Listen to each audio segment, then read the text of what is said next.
5장. 그러고 나서 모세와 아론은 바로에게 가서 말했습니다. 이스라엘의 하나님 여호와께서 내 백성들을 보내 그들이 광야에서 나를 위해 절기를 지킬 수 있게 하여라 하고 말씀하셨습니다. 바로가 대답했습니다. 여호와가 누구이기에 내가 그의 말을 듣고 이스라엘을 보내야 한단 말이냐. 나는 여호와를 모르니 이스라엘도 보내주지 않겠다. 그러자 그들이 말했습니다. 히브리 사람들의 하나님께서 저희에게 나타나셨습니다. 저희가 광야로 3일 길을 가서 저희 하나님 여호와께 제사 드릴 수 있게 해 주십시오. 그렇지 않으면 그분께서 전염병이나 칼로 저희를 치실 것입니다. 그러나 이집트 왕은 모세와 아로나 너희는 왜 이 백성들로 하여금 일을 제대로 하지 못하게 하려고 하느냐. 너희의 일이나 하라 라고 했습니다. 또 보라, 이 땅에 백성들이 많은데 그들로 하여금 일을 그만하게 만드는구나 하고 바로가 말했습니다. 바로 그날 바로는 그 백성들의 감독관들과 반장들에게 다음과 같은 명령을 내렸습니다. 너희는 백성에게 벽돌 굽는 데 필요한 짚을 더 이상 공급하지 말고 그들 스스로 가서 짚을 모아오게 하라. 그러나 벽돌 생산량은 전과 동일하다. 그 할당량은 줄여주지 말라. 그들은 게을러 빠졌다. 그래서 우리가 가서 하나님께 제사드리겠다라고 외치는 것이다. 그들에게 일을 더 고되게 시켜 일만 계속하게 하고 쓸데없는 말에 귀 기울이지 않게 하라. 감독관들과 반장들은 나가서 백성들에게 말했습니다. 바로께서 말씀하시기를 내가 너희에게 짚을 주지 않겠으니 너희는 짚을 찾을 만한 데로 가서 스스로 주워오라. 그러나 너희 일은 조금도 줄여줄 수 없다라고 하셨다. 그래서 백성들은 이집트 전역으로 흩어져 짚으로 쓸 만한 구루터기를 모아왔습니다. 감독관들은 이를 재촉하며 말했습니다. 전에 짚을 나눠 주었을 때와 같은 양을 채워야 한다. 바로의 감독관들은 자기들이 세운 이스라엘 반장들에게 너희는 어떻게 어제와 오늘도 전과 같은 생산량을 채우지 못했느냐 라며 때리고 윽박질렀습니다. 이스라엘 반장들은 바로에게 가서 호소했습니다. 왜 종들에게 이렇게 하십니까? 저들이 종들에게 집도 주지 않으면서 벽돌을 만들어내라고 합니다. 종들이 매를 맞지만 잘못은 왕의 백성들에게 있습니다. 바로는 말했습니다. 게으름뱅이들 같으니라고. 그래 너희가 바로 게으름뱅이들이다. 그러니까 너희가 자꾸 우리가 가서 여호와께 제사드리겠다 하는 것이 아니냐. 가서 일이나 하라. 짚은 주지 않을 것이다. 하지만 너희 할당량은 채워야 한다. 이스라엘 반장들은 하루치 벽돌 생산량은 줄어들지 않을 것이다 하는 말을 듣고 자신들이 곤경에 빠진 것을 알게 됐습니다. 이스라엘 반장들은 바로에게서 나오는 길에 자신들을 만나려고 기다리고 있던 모세와 아론을 보고 말했습니다. 당신들이 우리로 하여금 바로와 그 신하들이 보기에 냄새나는 존재가 되게 하고 그들의 손에 칼을 쥐어져 우리를 죽이게 만들었으니 여호와께서 당신들을 보시고 심판하시기를 바랍니다. 모세가 여호와께 돌아와서 말했습니다. 여호와여, 왜 이 백성들이 학대를 당하게 하셨습니까? 왜 하필 저를 보내셨습니까? 제가 바로에게 가서 주의 이름으로 말한 이후로 바로가 오히려 이 백성들을 곤경에 빠뜨렸습니다. 그런데도 주의 백성들을 구해주지 않고 계십니다. 6장. 그러자 여호와께서 모세에게 말씀하셨습니다. 이제 내가 바로에게 어떻게 할지 보여주도록 하겠다. 내 강한 손으로 인해 그가 어쩔 수 없이 그들을 보내줄 것이다. 내 강한 손으로 인해 그가 어쩔 수 없이 그들을 자기 나라에서 내보내게 될 것이다. 여호와께서 모세에게 입을 열어 말씀하셨습니다. 나는 여호와다. 내가 아브라함과 이삭과 야곱에게 전능한 하나님의 이름으로 나타나긴 했지만 내 이름 여호와로는 그들에게 알리지 않았다. 또 그들이 이방 사람으로 살던 곳 가나안 땅을 주리라고 그들에게 언약을 세워 주었는데 이제 이집트 사람들 아래서 종노릇하는 이스라엘 자손들의 신음소리를 듣고 내가 언약을 기억했다.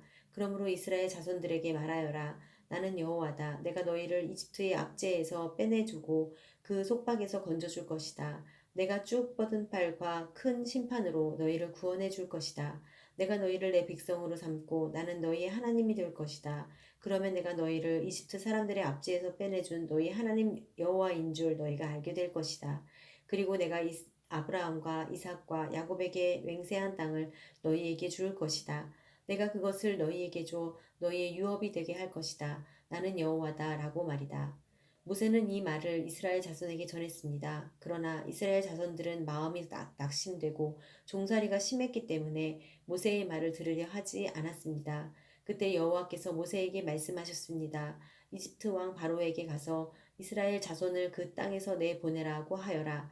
그러나 모세는 여호와께 말했습니다. 이스라엘 자손도 제 말을 듣지 않는데 하물며 바로가 제 말을 듣겠습니까? 저는 말이 어눌한 사람입니다. 여호와께서 모세와 아론에게 말씀하시며 이스라엘 자손들과 바로에게 명령을 전달해 이스라엘 자손을 이집트 땅에서 이끌어내게 하셨습니다. 모세와 아론 집안의 어른들은 이러합니다. 이스라엘의 장자 루우벤의 아들들은 한옥과 발루와 헤스론과 갈미입니다. 이들은 루우벤 문중입니다. 스무원의 아들들은 여무엘과 야민과 오핫과 야긴과 소할과 가나안 여인의 아들 사울입니다. 이들은 시므온 문중입니다. 족보에 따른 레이의 아들들의 이름은 이러합니다. 그들은 게르손과 고핫과 므라리입니다. 레이는 137세까지 살았습니다. 게르손의 아들들은 그 문중에 의하면 림니와 시므이입니다. 고핫의 아들들은 아므람과 이스할과 헤브론과 우시엘입니다. 고핫은 133세까지 살았습니다. 무라리의 아들들은 마흘리와 무시입니다. 이상은 족보에 따른 레이 가문입니다. 아므람은 자기 아버지의 여동생 요게벳을 아내로 삼았습니다. 요게벳은 아므람에게 아론과 모세를 낳아주었습니다. 아므람은 137세까지 살았습니다. 이스할의 아들들은 고라와 네벡과 시그리입니다. 우시엘의 아들들은 미사엘과 엘사반과 시드리입니다. 아론은 암미나답의 딸이며 나손의 여동생인 엘리세바를 아내로 삼았습니다. 엘리세바는 아론에게 나답과 아비후와 엘르아살과 이다마를 낳아주었습니다. 고라의 아들들은 아실과 엘가나와 아비아삽입니다. 이들은 고라 문중입니다. 아론의 아들 엘리아살은 부디엘의 딸들 중 하나를 아내로 삼았습니다. 그녀는 엘르아살에게 비느하스를 낳아주었습니다. 문중에 따른 레위 조상의 집안 어른들은 이상과 같습니다. 이스라엘 자손들을 이집트에서 부대별로 이끌어내라 하는 여호와의 명령을 받은 사람은 바로 이 아론과 모세였으며 이스라엘 자손을 이집트에서 나가게 해달라고 이집트 왕 바로에게 말한 사람도 바로 이 모세와 아론이었습니다. 여호와께서 이집트 땅에서 모세에게 말씀하실 때 여호와께서 모세에게 이렇게 말씀하셨습니다. 나는 여호와다. 너는 내가 네게 말하는 모든 것을 이집트 왕 바로에게 전하여라. 그러나 모세는 여호와께 제가 입이 어눌한데 어떻게 바로가 제 말을 듣겠습니까? 라고 대답했습니다. 7장 그러자 여호와께서 모세에게 말씀하셨습니다. 보아라, 내가 너를 바로에게 하나님 같이 되게 했다. 네 형 아론은 네 대변인이 될 것이다. 너는 내가 네게 명령한 것을 다 말해 주어라. 그러면 네 형 아론이 바로에게 이스라엘 자손을 그 땅에서 내보내라고 말할 것이다. 그러나 내가 바로의 마음을 강팍하게 만들 것이며 이집트 상에서 많은 표적과 기적을 일으킬 것이다. 바로가 너희 말을 듣지 않으면 내가 이집트의 능력을 행사해서 큰 벌을 내려 내 군대 곧 내 백성 이스라엘 자손을 이집트 땅에서 나오게 할 것이다. 내가 내 손을 이집트에 뻗어서 이스라엘 자손을 그곳에서 이끌어낼 때 이집트 사람들이 내가 여호와인 줄 알게 될 것이다. 모세와 아론은 여호와께서 명하신 대로 시행했습니다.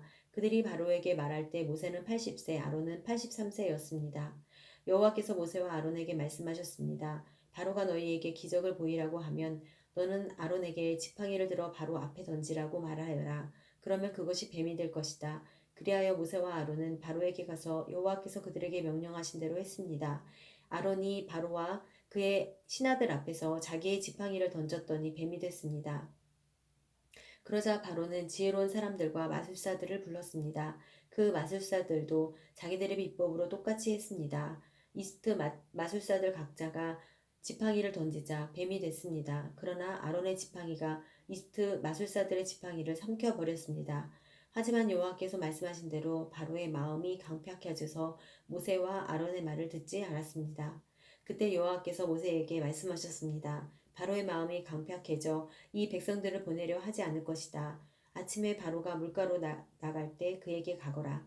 뱀으로 변했던 그 지팡이를 손에 들고 나일강 둑에서 그가 오기를 기다리며 서 있어라. 그리고 그에게 말하여라. 히브리 사람들의 하나님 여호와께서 왕께 내 백성들을 보내 광야에서 나를 경배하게 하라는 말씀을 전하라고 나를 보내셨습니다. 그러나 지금까지 당신이 듣지 않았습니다. 그래서 여호와께서 이것으로 그분이 여호와인 줄 왕이 알게 될 것이라고 말씀하셨습니다. 이제 제가 제 손에 있는 지팡이로 나일강 문을 치면 물이 피로 변할 것입니다. 그러면 나일강의 물고기들이 죽을 것이며 강에서 냄새가 날 것입니다. 이집트 사람들은 그 물을 먹지 못하게 될 것입니다. 여호와께서 모세에게 말씀하셨습니다. 아론에게 지팡이를 들고 이집트의 강들과 시내와 운하와 못과 모든 호수 위에 손을 뻗으라고 말하여라. 그러면 그것들이 다 피로 변할 것이다. 피가 이집트 온 땅에 있을 것이며 심지어 나무 그릇과 돌 그릇에도 있게 될 것이다. 모세와 아론은 여호와께서 명령하신 대로 했습니다. 아론이 바로와 그의 신하들 앞에서 자기 지팡이를 들어 나일강 문을 쳤더니 모든 물이 피로 변해버렸습니다. 나일강의 물고기는 죽어버렸고 강물에서 나는 악취로 이집트 사람들은 그 물을 먹지 못했습니다. 피가 이집트 온 땅에 있었습니다. 이집트의 마술사들도 자기들의 비법으로 그것과 똑같이 했습니다. 그러자 여호와께서 말씀하신 대로 바로의 마음이 강팍해져서 모세와 아론의 말을 듣지 않았습니다.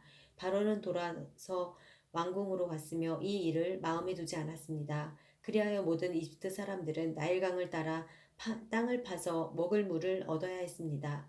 이집트 사람들은 강물을 마실 수 없었기 때문이었습니다. 여호와께서 나일강을 치신 지 7일이 지났습니다.